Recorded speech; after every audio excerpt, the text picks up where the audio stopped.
Bonjour à tous, on se retrouve aujourd'hui pour une nouvelle vidéo tutoriel et je vous montre comment j'ai réalisé mes cartons d'invitation pour notre mariage et je vais vous montrer toutes les étapes de la réalisation pour réaliser vous-même un joli carton de mariage.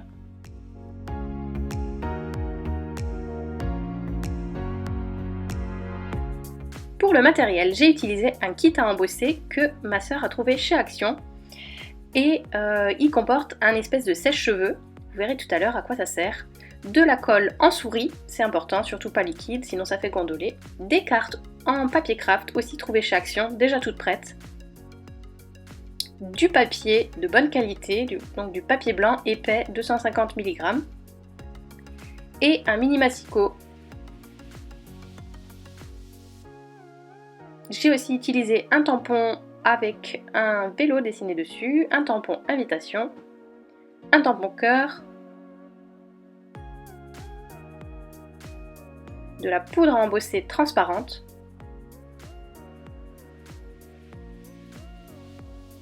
et bien sûr de l'encre. Tout d'abord, j'ai commencé par ancrer la face avant de mes cartes, donc je vais prendre le tampon invitation et je vais l'appliquer sur chacune de mes cartes.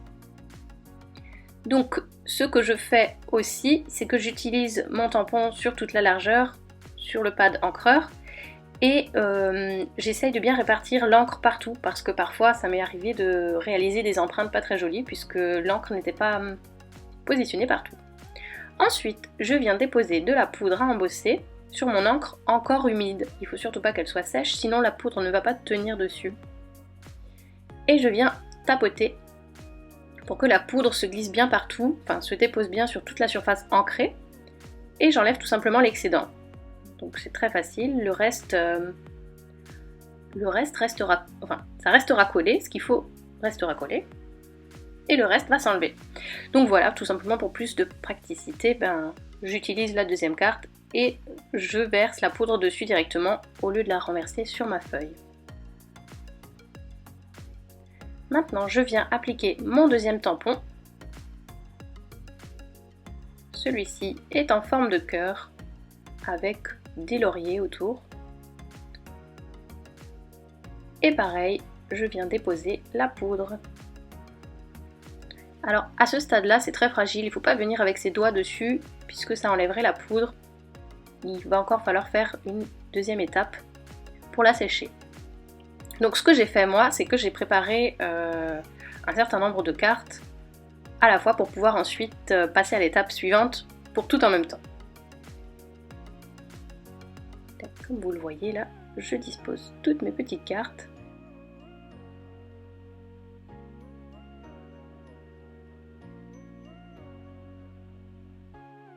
Et je viens maintenant avec mon kit à embosser. Donc vous pouvez aussi utiliser un sèche-cheveux, mais comme il va chauffer moins fort, ça ira moins vite. Là on voit que ça va vraiment super vite. Et donc ce sèche-cheveux va faire sécher la poudre, et cette poudre en séchant va donner du relief à votre écriture. Ce qui ne se passe pas avec un tampon classique. Donc la poudre à embosser, si vous ne connaissez pas, existe en plein de couleurs différentes. Ma sœur a énormément de couleurs, mais moi j'ai décidé de choisir une couleur transparente pour que le noir ressorte bien. J'avais testé du doré, de l'argenté, mais voilà, ce qui m'a le plus plu, c'était la version noire.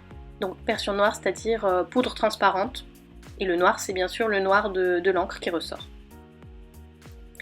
Lorsque toutes les cartes sont sèches, on va les laisser encore un petit peu sécher, quelques minutes, le temps que ça ne colle plus, pour être sûr de ne pas gâcher nos tampons.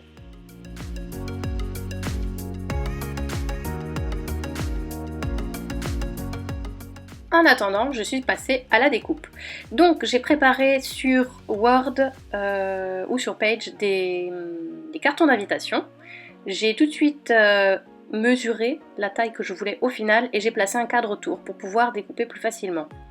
Et avec mon petit massicot, je viens me placer à 1 mm sous le trait pour qu'au final il disparaisse à la coupe. Et que ça me facilite le travail pour la découpe. Donc il faut bien un massicot bien aiguisé. Ah, il y a un petit qui a voulu aider. Il faut un massicot bien aiguisé pour que votre carte soit bien propre sur les bords. Il ne faut pas qu'il y ait des petites bouloches qui traînent, ça sera vraiment pas joli.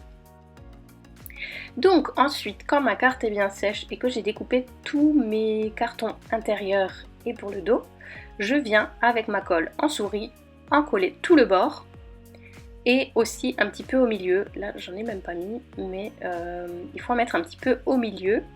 Puis on vient disposer le tout simplement, et on lisse. Je passe à présent à l'arrière de la carte. Et pareil, donc j'ai imprimé mon texte, j'ai laissé de l'espace pour venir poser un tampon, j'ai mis de la poudre à embosser, je l'ai découpé et maintenant je viens le coller avec ma colle en souris. Pour apporter encore une touche finale, je suis venue déposer des petits cœurs en liège sur les deux parties de la carte à l'intérieur. Je trouvais que ça manquait un petit peu de décoration, donc voilà ce que j'ai trouvé. La carte est à présent terminée, il ne vous reste plus qu'à les mettre sous enveloppe.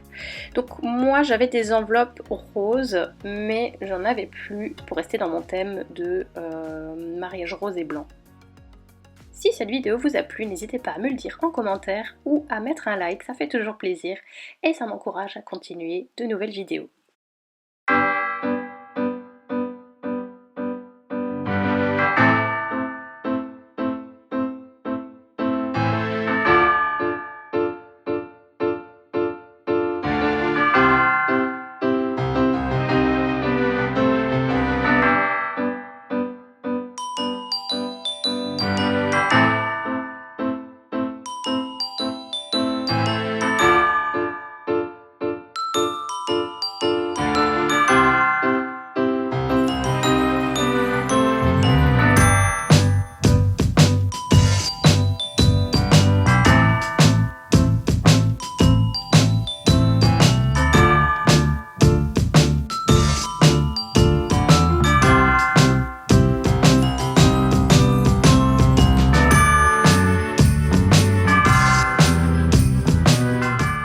D'ici la prochaine vidéo, je vous fais de gros bisous et je vous dis à bientôt.